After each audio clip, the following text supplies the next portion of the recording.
Përpara se të fillojmë këtë histori të pabesueshme, shkruani në komente. A do ta kthenin valixhen me para apo jo? Jeni kurioze? Le të fillojmë. Vera e vonë në Munich kishte atë lloj dielli që bënte gjithçka të shkëlqente si të ishte lyer me ar. Ishte një shtunë mëngjesi, ora 6:20, dhe Albana Krasniqi po ecte me hapa të shpejt nëpër rrugët e qeta të qytetit.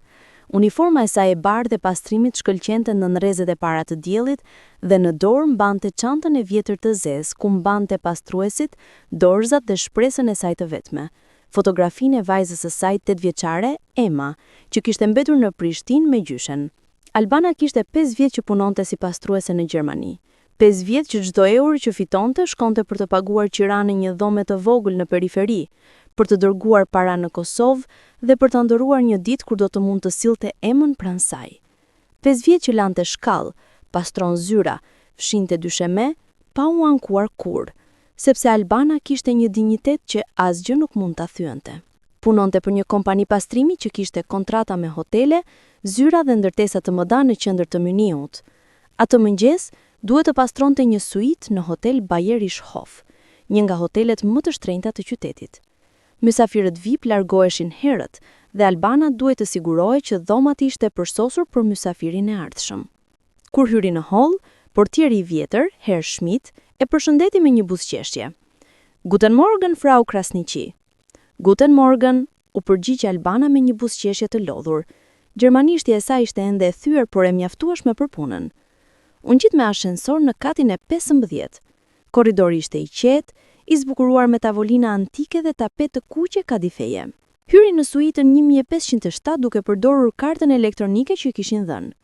Dera u hap me një klikesë të butë.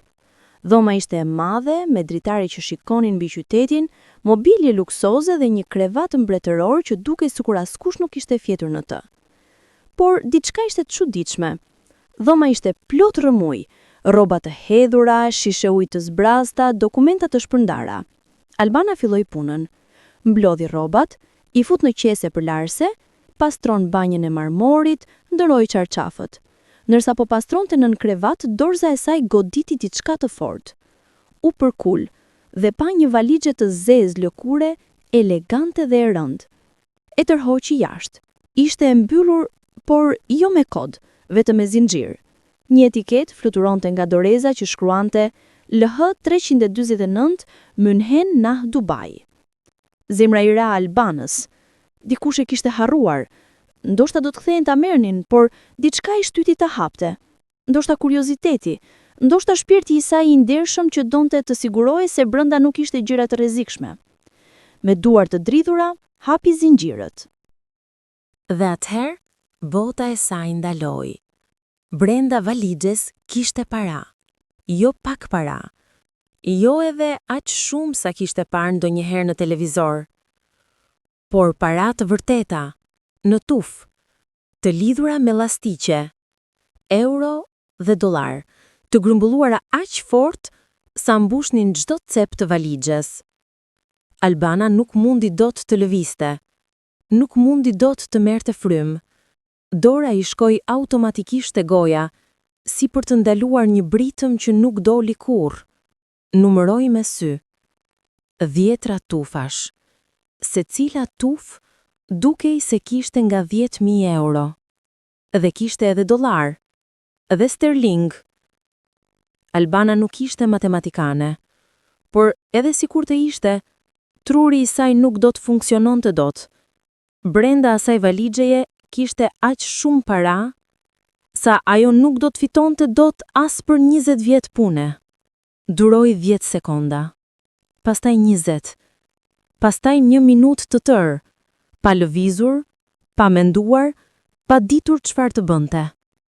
Pastaj e mbyll valixhen me një goditje të shpejtë, sikur brenda kishte një gjar për helm. Albana u ul në skajin e krevatit dhe i vuri duart në kokë. Zemra i rrahte aq fort sa mendoi se do të fikej. Dora i dridhej kur nxori telefonin nga xhepi. Donte të telefononte dikë. Por kë? Policin? Kompanin? Hotelin? Por pastaj, një mendim tjetër i kaloi në përmendje. Një mendim që e bëri të ndihej e turpëruar. por që nuk mund ta shtynte dot. Këto para mund të ndryshonin gjithçka. Mund të blinte një shtëpi të vogël në Prishtinë. Mund të sillte emën në Gjermani, mund të paguante për shkollimin e saj, për mjekët, për të ardhmen. Mund të mos pastronte më kur një tualet, mund të jetonte me dinitet. Por pastaj u kujtua fytyrën e emës në ekranin e telefonit, atë buzëqeshjen e pastër, atë sy që i thoshin, mamaja ime është heroin. Jo. Albana u ngrit në këmbë me një shpejtësi të tillë sa pothuajse u rrëzua. I duhej të largohej nga ajo dhomë, i duhej të mendonte qartë, por nuk mund të linte valixhen atje, dikush mund vinte, dikush mund ta gjente. Mori valixhen dhe e futi në karrocën e pastrimit duke mbuluar me çarçafe të përdorur. Doli nga dhoma duke u përpjekur të dukej normale, por zemra ende i rrahte aq fort sa mendoi se të gjithë mund ta dëgjonin. Zbriti me ashensor. Në hyrje, Herr Schmidt i bëri me dorë, por Albana nuk e pa.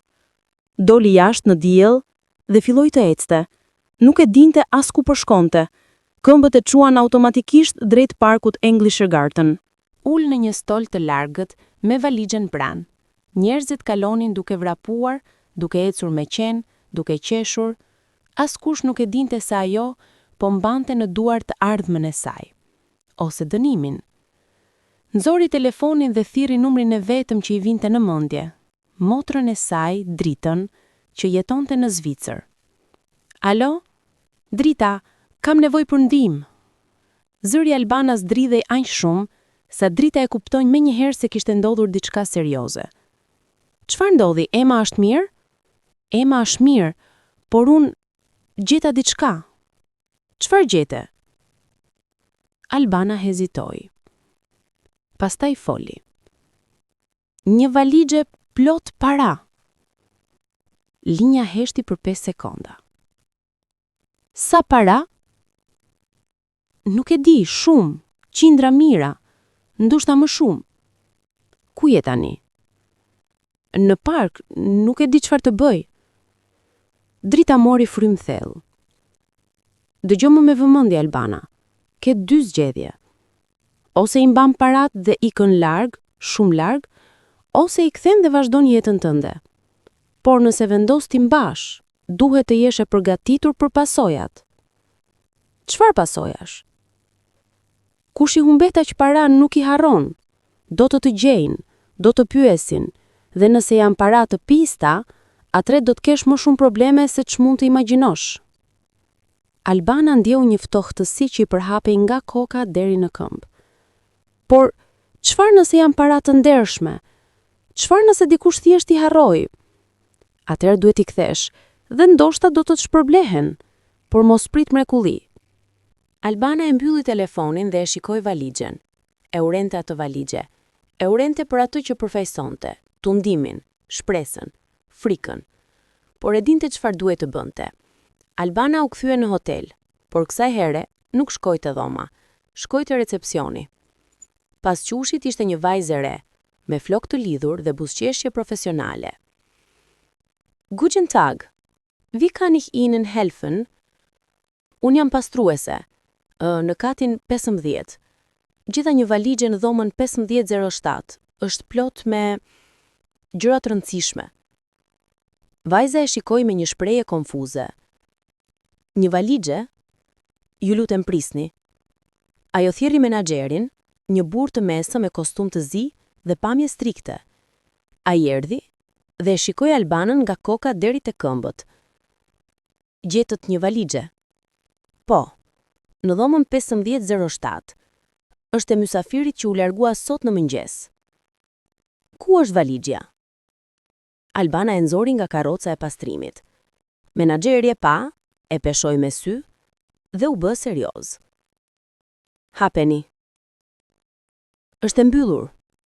Hapeni. Albana hapi zinxhirët. Menaxheri pa brenda dhe fytyrën ja ndryshoi menjëherë. Ngjitja më i zbet.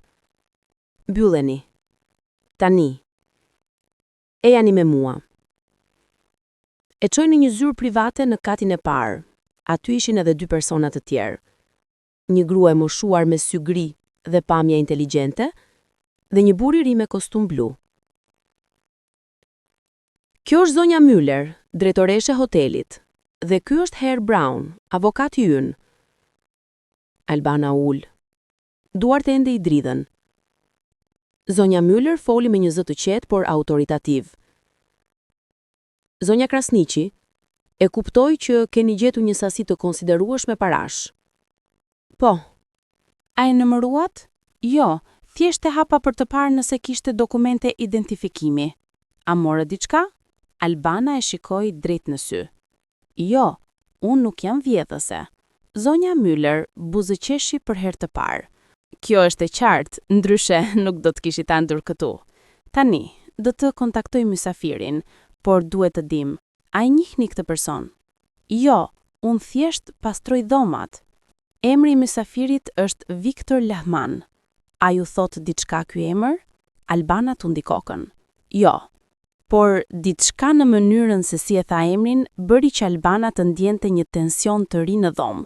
Herr Braun u përpoq të qetësonte situatën. Zonjë Krasniqi, do të duhet të qëndroni këtu derisa të vi pronari, për arsye sigurie. Sa kohë? Disa orë, ndoshta më shumë. Albana mendoi për emën që priste telefonatën e saj çdo mbrëmje, por nuk kishte zgjedhje. Unë pres. Orët në zyrën e hotelit ishin torturë. Zonja Müller i ofroi kafe dhe biskota, por Albana nuk mundi të hante. Stomaku i ishte mbyllur. Provoi të telefononte Emën, por nuk mundi. Çfarë do t'i thoshte? Nëna gjet është një thesar, por nuk e di mende nëse është bekimi apo mallkimi ynë. Në vend të kësaj, i dërgoi një mesazh të shkurtër. Sonte mund të vonoj. Më fal zemër, të dua shumë. Ema ju përgjigj menjëherë me një emoji zemre. Ndërsa priste, Albana filloi të mendonte për Viktor Lehman. Kush ishte? Pse kishte aq para në valixhe?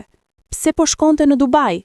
Dhe më e rëndësishmja, çfarë lloj njeri haroni valixhe me aq para? Rreth orës 8 të mbrëmjes, dera u hap me një shkulm. Një burr hyri në dhomë. Ishte i gjatë, rreth të 60-tave, me flok gri të prerë me kujdes, kostum të zi të shtrenjtë dhe një shprehje që bënte që çdo gjë në dhomë të dukej e vogël dhe parandësishme. Sytët e ishin blu të ftohtë dhe lëviznin me shpejtësi, duke skanuar gjithçka. Pas tij erdhi një grua e re me pamje profesionale, me një valixhe vogël dhe një laptop. Viktor Lehman nuk foli menjëherë. Së pari e pa valixhe që ishte në tavolinë, pastaj e pa Albanën. Ju jeni pastruese? Po. Emri? Albana Krasniqi. Nga Kosova? Po. Një grimc diçka i ndryshoi në fytyrën e tij, por Albana nuk e kuptoi se çfarë. A e kontrolluat valixhen? E hapa për të parë nëse kishte dokumente identifikimi. Dhe pa shparat, e mbyll, erdha këtu. Viktor e shikoi për një kohë të gjatë, pastaj u kthye te zonja Müller. A ka marrë diçka? Jo, Zileman. Kamera sigurisë tregon se ajo erdhi drejt këtu pas të dala nga dhoma. Viktori u ul dhe shtrëngoi duart. Zin Krasniqi, ju keni bërë një gjë të rrallë sot. Shumë njerëz do të kishin vrapuar me këto para, por ju erdhët të mi ktheni. Ishin tuajat jo të mijat. Por ju nuk e dinit kush jam, nuk e dinit nëse do t'ju shpërbleja apo nëse thjesht do t'ju thoja faleminderit.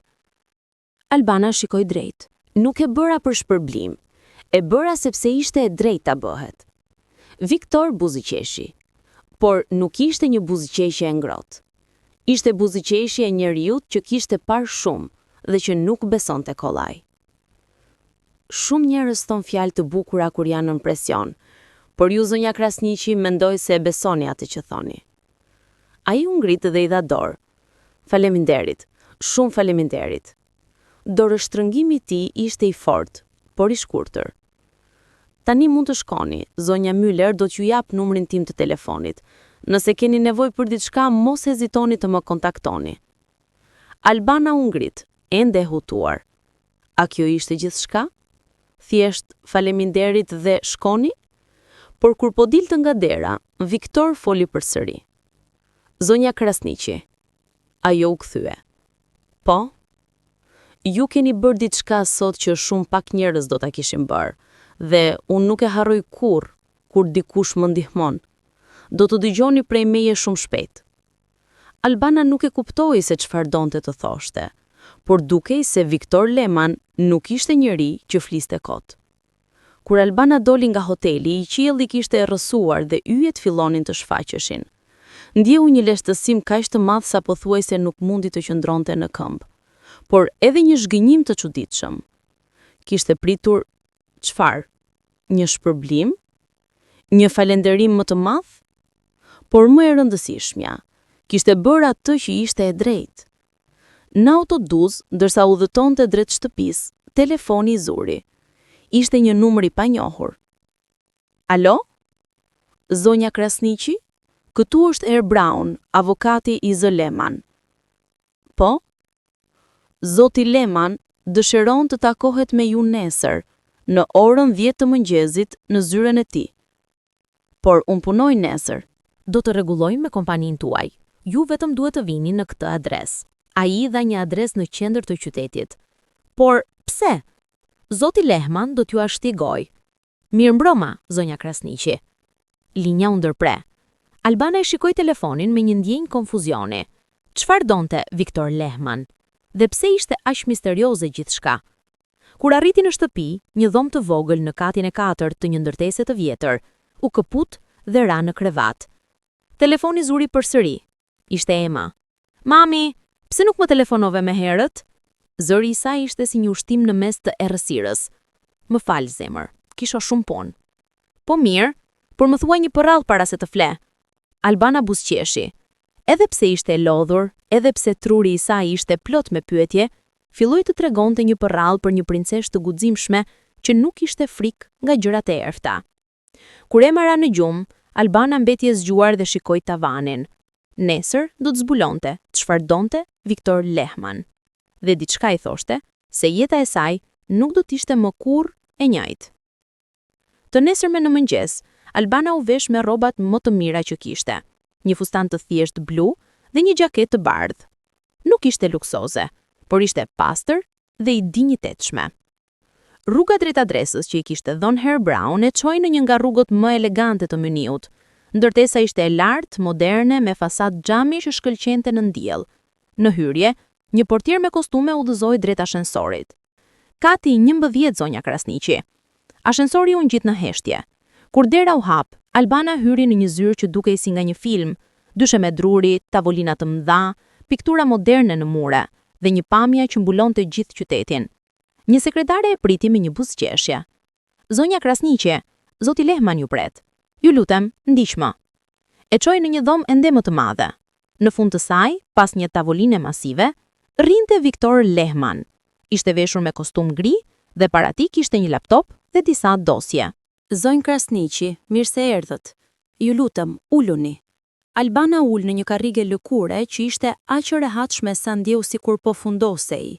Viktor e shikoi për disa sekonda, sikur po e studionin. Do të filloj me një pyetje të thjeshtë. Pse e bët? Çfarë? Pse mi kthyet parat? Ju mund të ishit bërë pasur brenda një nate. Askush nuk do ta kishte ditur. Albana mori frymë thellë. Un kam një vajzë 8 vjeçare. Çdo ditë ajo më pyet kur do të vi në shtëpi. Çdo natë para se të flem më thot: "Mami, ti je heroina ime. Si mund t'i shoh asaj në sy nëse do të kisha vjedhur?" Viktor nuk foli për një kohë të gjatë. Pastaj buzëqeshi, dhe kësaj here ishte një buzëqeshje e vërtet. Kjo është përgjigja më e vlefshme që kam dëgjuar ndonjëherë. Zonjë Krasniqi, do t'ju them diçka që shumë pak njerëz e din. Ato para nuk ishin për mua. Ishin për një projekt bamirësie që po financoj në Dubai, një spital për fëmijë refugjat. Nëse do t'i kisha humbur, fëmijët do t'kishin vuajtur. Ju, pa e ditur, shpëtuat jetën e 10 fëmijëve. Albana ndjeu një nxehtësi që i përhapej në kraharor. Nuk e kishte ditur, nuk e kishte imagjinuar. Por tani, vazhdoi Viktor, dua t'ju bëj një ofertë tjetër. Jo si pastruese, si koordinatore e projekteve të mia bamirësie. Paga do të jetë 30.000 euro në vit plus shpërblime. Do të punoni në këtë zyrë, do të udhëtoni dhe do të ndihmoni në projekte që ndryshojnë jetë. Albana nuk besoi veshët e saj. Por unë nuk kam arsim të lartë. nuk kam përvojë në këtë fushë. Ju keni diçka më të vlefshme, integritetin. Dhe kjo është gjëja më e rrallë në këtë votë. Gjithçka tjetër mund të mësohet. Albana ndjeu lot duke i mbushur syt. Por pse? Sepse besoj në shpërblimin e ndershmërisë dhe sepse mendoj se ju mund të bëni gjëra të mëdha. Merrni kohë për të menduar, por oferta është e hapur. Albana nuk kishte nevojë të mendonte. Unë pranoj. Viktor busqeshi dhe i dha dorë. Mirë se erdhët në ekip, zonjë Krasniqi. Javët e para ishin si ëndër. Albana u shkul nga jeta e saj më parshme si pastruese dhe u fut në një botë krejtësisht të re. Filloi të punonte në zyrën e Viktor Leman, ku takoi një ekip njerëzish të shkëlqyer, arkitekt, mjek, menaxher projektesh dhe filantrop që i dedikuan jetën për të ndihmuar të tjerët. Detyra e saj ishte të koordinonte projektet në Ballkan. Viktor kishte plane për të ndërtuar shkolla, spitale dhe qendra të reja për gratë e dhunuara në Kosovë, Shqipëri dhe Maqedoni. Albana, me rënjet e saj dhe njohjen e kulturës, ishte personi i përsosur për këtë rol. Por më e rëndësishmja, ajo tani kishte mjete për të sjellë emën në Gjermani.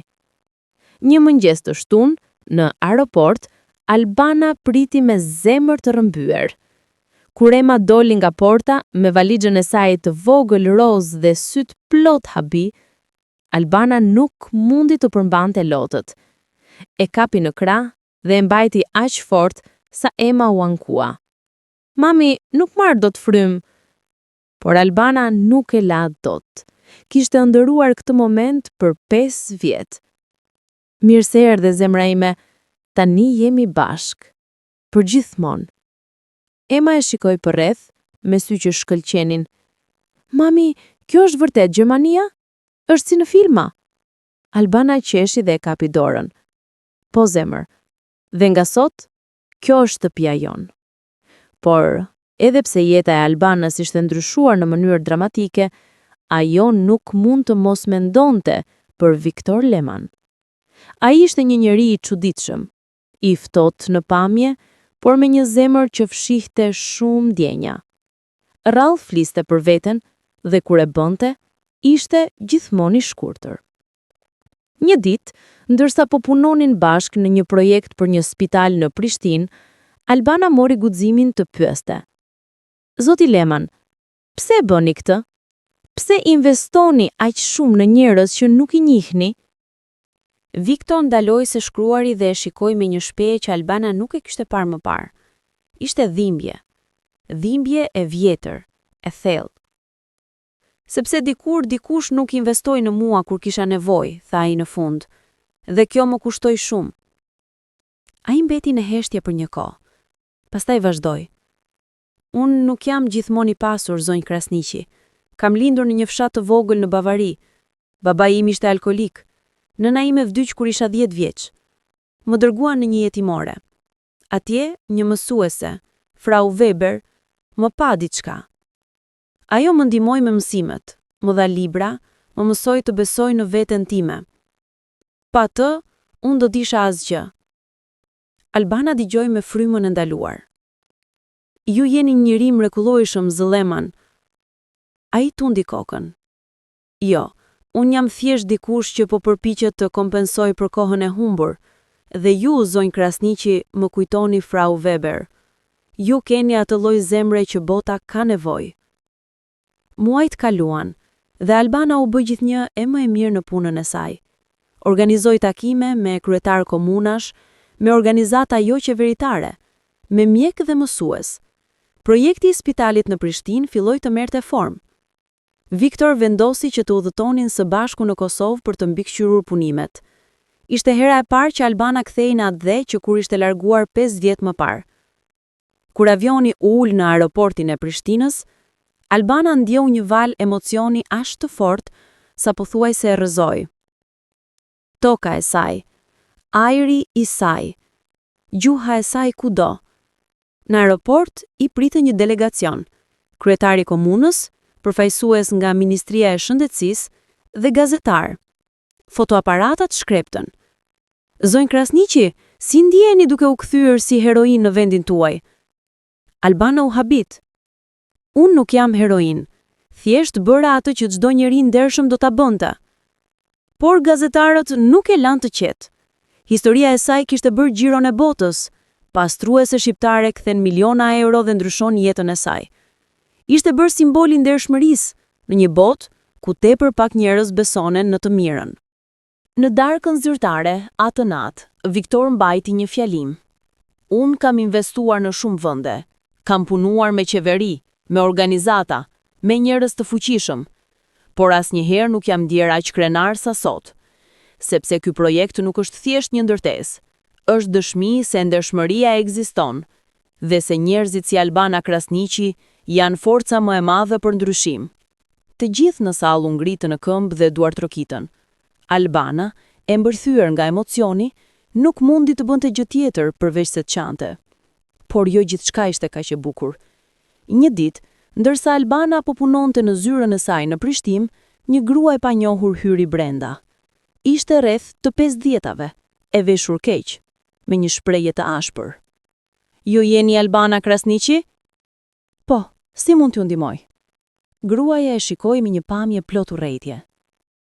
Unë jam Vjolca, motra e Agimit Krasniqit. Albana ngriu. Agimi ishte ish-burri i saj, njeriu që i kishte lënë 5 vjet më parë, me një fëmijë në duar dhe pas një ndihmë. Çfarë dëshironi? Dua pjesën time.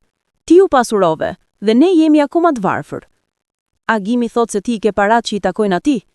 Unë nuk kam asnjë para që i takojnë Agimit. Gjithçka që kam është e fituar me punën time. Gënjeshtar. Ti gjete para dhe i mbajte për veten. Agimi dhe të padis. Albana u ngrit në këmbë, duke dridhur nga inati. Vjolca, unë nuk kam asnjë detyrim ndaj Agimit. Ai më braktisi kur kisha më shumë nevojë. Dhe tani që jetoj mirë, dëshiron të vi të kërkoj? Thoni Agimit se nëse afrohet, do ta çoj në gjykatë për mosdhënie ushqimi për emën. Vjolca u kthye dhe doli duke përshëlluar sharje. Albana ul dhe i vuri duart në kokë. Dinte se kjo nuk do të mbaronte këtu. Njerëzit si Agimi nuk harrojnë kollaj kur dikush tjetër ka sukses. 2 javë më vonë, ndërsa Albana po udhtonte në një rrugë malore drejt Gjakovës për të vizituar një projekt tjetër, makina e shoferit filloi të bëjë zhurma të çuditshme. Shoferi, një djalë i ri i quajtur Arben, u shqetësua. Zonjë Krasniqi, diçka nuk është në rregull. Do të ndalet për të kontrolluar. Ai zbriti dhe hapi kapakun. Dhe atëherë fytyrën ja ndryshoi. Zonjë Krasniqi, zbrisni. Tani. Albana zbriti, e shqetësuar. Çfarë ndodhi? Dikush ka prerë tubacionin e frenave. Nëse do të kishim vazhduar, do të kishim patur aksident në kthesën e ardhshme. Albana ndjeu një ftohtërsi që i përhapi në trup. Kush do të bënte një gjë të tillë? Arbeni e shikoi me një shprehje serioze. Dikush që nuk dëshiron që ju të jeni këtu. Albana menjëherë mendoi për Vjolcën dhe Agimin. Por a ishin ata aq të dëshpëruar? Apo kishte dikë tjetër? Thirri menjëherë Viktor Lehman. Zoti Lehman, kam një problem. Çfarë ndodhi? Albana shpjegoi gjithçka. Viktor u bë shumë serioz. Ktheuni në Prishtinë menjëherë. Do të dërgoj një skuadër sigurie dhe do të filloj një hetim. Por projekti mund të pres, jeta juaj jo.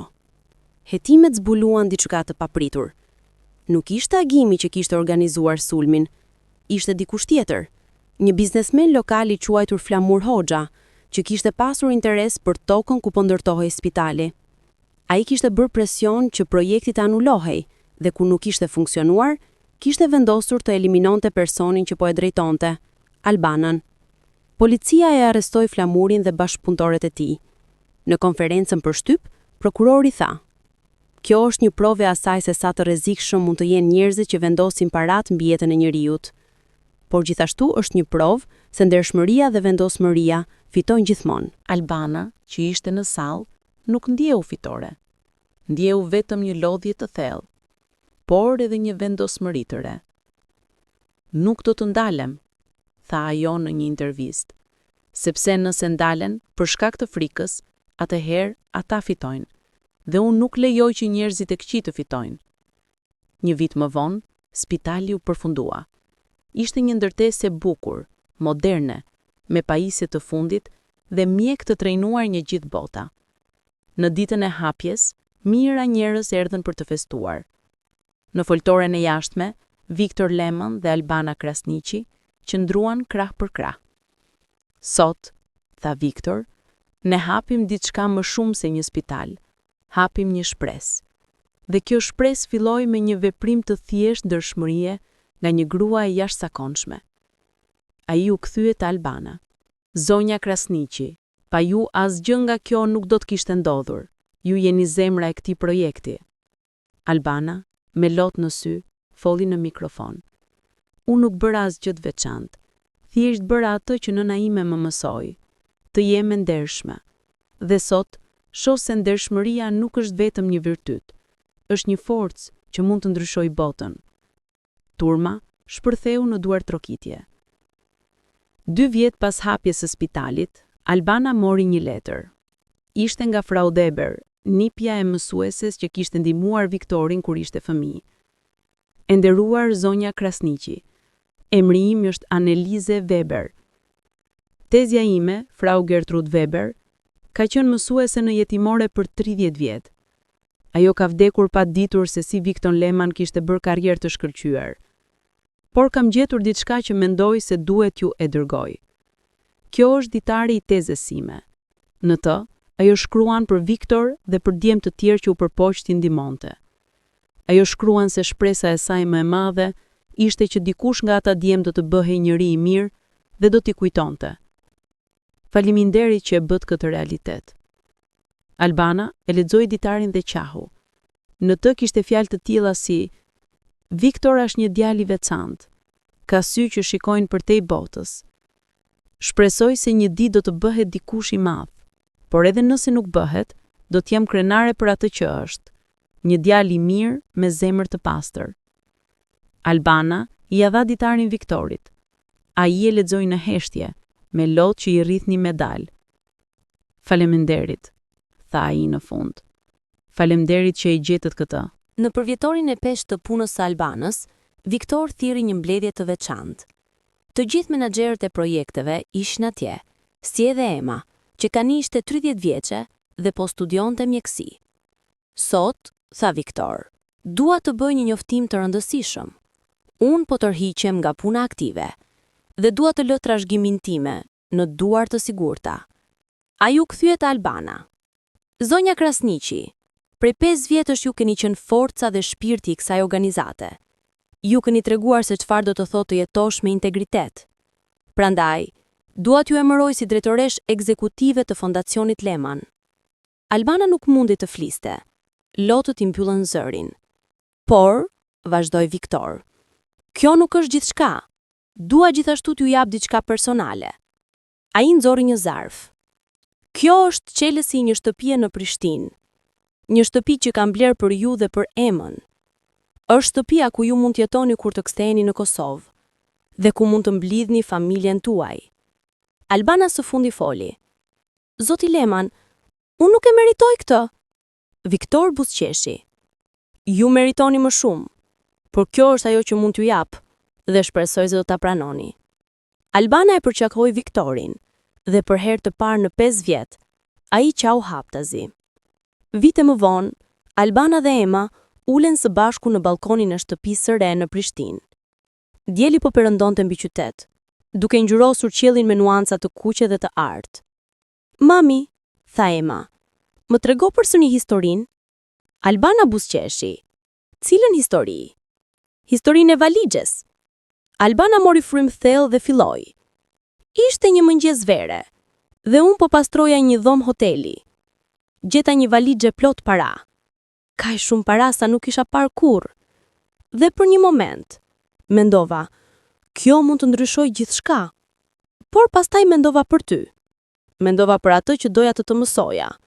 Dhe e kuptova se parat vjen dhe shkon. Por karakteri mbetet për gjithmonë.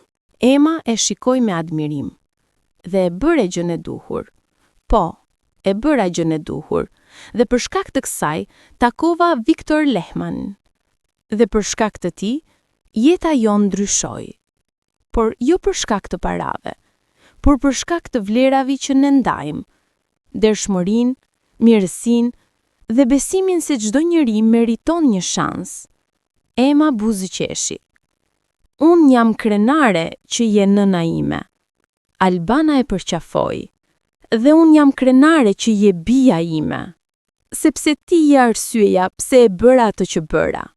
Ti je arsyeja pse nuk u dorëzova kurrë. 10 vjet pas asaj dite në hotel, Fondacioni Lehman kishte ndërtuar 10 spitale, 10 shkolla dhe kishte ndihmuar mijëra familje në të gjithë Ballkanin. Albana Krasniqi kishte bërë emër si një nga filantropet më të respektuara në rajon. Por ajo nuk e haroi kurrë ku kishte filluar. Çdo vit, në përvjetorin e asaj dite, shkon në hotel Bayerischhof dhe takohet me stafin e pastrimit, u jep studentash të reja, u mëson për rëndësinë e ndershmërisë dhe u tregon se asnjë punë nuk është e vogël nëse e bën me dinjitet. Një ditë, një vajzë e re, një pastruese nga Shqipëria, e pyeti: "Zonjë Krasniqi, si e dini se kur të bëni gjën e duhur?" Albana Buzëqeshi: "E di sepse zemra më thot, dhe nëse dëgjoni zemrën tuaj, ajo nuk do t'ju mashtroj kurrë." Në ditën e 75 të ditëlindjes së Viktorit, organizuan një festë të madhe. Ishin të gjithë, stafi i fondacionit, familje që kishin ndihmuar, mjek, mësues dhe fëmijë që kishin shpëtuar fal projekteve të tyre. Albana mbajti një fjalim: "Zoti Lehman, ju më dhat një shans kur askush tjetër nuk do ta kishte bërë. Ju më mësuat se bota nuk është e ndarë mes të pasurve dhe të varfërve, por mes njerëzve të mirë dhe të këqin. Dhe ju më treguat se të jesh i mirë nuk është dobësi, është forca më e madhe." Ajo nxori një zarf. "Sot, dua t'ju jap diçka që kam punuar për 5 vjet. Kjo është një biografi e jetës suaj, e shkruar nga unë. E kam titulluar Njeriu që ndryshoi botën me një veprim mirësie. Dhe shpresoj se do ta lexojnë miliona njerëz që të mësojnë se çfarë do të thotë të jesh njeri i vërtet." Viktor e mori librin, e hapi dhe pa dedikimin. Për Viktor Lehman, njeriu që më shpëtoi jetën pa e ditur, dhe për Frau Gertrud Weber, gruaja që shpëtoi jetën e tij. Ky është një libër për të gjithë ata që besojnë se bota mund të ndryshojë, një veprim i mirë në një kohë. Viktor nuk mundi të fliste. Thjesht e përqafoi Albanën dhe qau. Vite më vonë, Ema u bë mjeke dhe filloi të punonte në spitalin që nëna e saj kishte ndihmuar të ndërtohej. Një ditë, gjatë një turni nate, një grua e re erdhi me një fëmijë të sëmur. Ishte e prishur, e lodhur dhe dukej se kishte humbur çdo shpresë. "Ju lutem," tha gruaja, "shpëtojeni vajzën time. Nuk kam para, por do të bëj gjithçka." Ema Buzëqeshi: "Këtu ju nuk keni nevojë për para. Këtu shpëtojmë jetë sepse kjo është arsyeja pse ekzistojmë." Ajo e shpëtoi vajzën, dhe kur gruaja e re e pyeti si mund ta falenderonte, Ema tha: "Një ditë, kur të keni mundësi, ndihmoni dikë tjetër. Kjo është mënyra se si ne ndërtojmë një botë më të mirë." Gruaja premtoi, dhe 20 vjet më vonë, ajo e bia e saj hapën një qendër për gra të dhunuara, duke vazhduar ciklin e mirësisë. Albana Krasniqi jeton ende në Prishtinë, në shtëpinë që Viktor i dhuroi. Çdo mëngjes zgjohet herët, pi kafe dhe shikon diellin që ngjitet mbi qytet. Dhe çdo mëngjes kujton atë ditë në hotel, kur gjeti valixhen që ndryshoi jetën e saj. Por ajo nuk mendon për parat, mendon për vendimin për të qenë ndershme, vendimin për të dëgjuar zemrën e saj, vendimin që e bëri atë që është sot. Dhe kur njerëzit e pyesin: "A i ke penduar ndonjëherë?" ajo përgjigjet: "Asnjëherë, sepse ajo ditë më mësoi se nuk janë parat që të bëjnë të lumtur. Është dituria se ke jetuar me dinjitet, dhe kjo është gjëja më e vlefshme." Dhe kështu historia e Albana Krasniqit vazhdon të frymëzojë miliona njerëz në të gjithë botën, sepse ajo është një dëshmi se ndershmëria nuk është vetëm një fjalë, është një mënyrë jetese, dhe ata që e jetojnë ndryshojnë botën, një veprim i mirë në një kohë. 10 vjet pas vdekjes së Viktor Lehman, Albana mori një letër nga avokati i tij. Brenda kishte një mesazh të shkruar me dorë nga Viktor. E dashur Albana, nëse po lexon këtë, atëherë unë nuk jam më në këtë botë, por dua të them diçka që nuk kam pasur guximin ta them kur isha gjallë. Ajo ditë kur ti më ktheve parat, ti më ktheve diçka më të vlefshme, besimi në njerëzimin. Pas viteve në biznes, pas viteve duke parë njerëz që dinjejnë, mashtrojnë dhe vjedhin, kisha filluar të besoja se bota ishte e humbur. Por ti më tregove se nuk është. Më tregove se ekzistojnë ende njerëz të mirë. Dhe për këtë, unë do të jem përgjithmonë mirënjohës. Tani dua të lë diçka. Gjysma e pasurisë sime shkonte fondacioni, por gjysma tjetër shkonte ti dhe te Emma. Jo sepse mendoj se ke nevojë për para, por sepse dua që ti dhe familja jote të mos keni kurrë shqetësime, dhe sepse dua që të vazhdoni punën që filluam bashk. Faleminderit Albana. Faleminderit për gjithçka. Me respekt dhe dashuri, Viktor. Albana e lexoi letrën dhe qau, por nuk ishin lot hidhërimi, ishin lot mirënjohje, sepse ajo e dinte se kishte marrë shpërblimin më të madh që dikush mund të marrë, dashurinë dhe respektin e një njeriu të madh. Dhe kjo ishte më e vlefshme se çdo pasuri në botë. Dhe tani ju pyes, a do ta kishit kthyer valixhen? Shkruani në komente. Dhe nëse kjo histori ju prek, ndajeni me të tjerët, sepse bota ka nevojë për më shumë njerëz si Albana Krasniqi. Faleminderit që e keni dëgjuar këtë histori deri në fund. Ju dëshiroj të gjithëve mirësi, ndershmëri dhe guxim për të bërë gjën e duhur, edhe kur është e vështirë. Shihemi në historinë e ardhshme.